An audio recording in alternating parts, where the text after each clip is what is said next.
Hello guys! A day in my life as a grade 6 student and sa Cristanza Church, mapapasabi ka talaga ng aray mo, pakak! So ayan nga mga B, mag-aayos nga ako dyan sa part na yan dahil wala lang, trip ko lang mag-ayos. Pero pagkatapos din yan guys is matutulog na din ako. So simulan natin ang pag-aayos. So pinomote ko pa dyan yung aking mini clams. So yan, nagsuklay na nga ako dyan.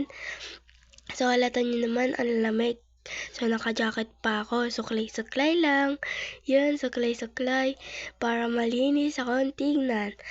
So habang inaalin ko yung sarili ko sa pagsusuklay, go lang ng go. Yan, suklay lang, ayos ng buhok, and then papaikutin na nga natin yung buhok natin para maiipit na natin siya ng maayos.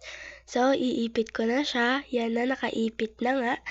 So, pagtapos ko mag-ipit is magpupolvo naman ako para hindi tayo mukhang malagkit.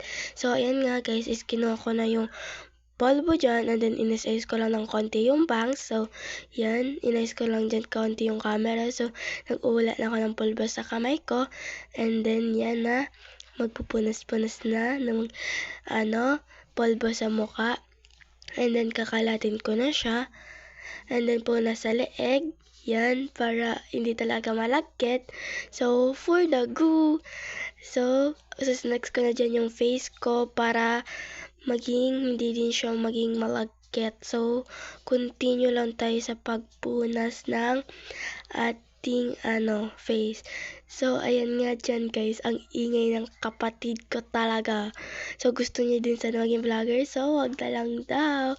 So, yan. Bye!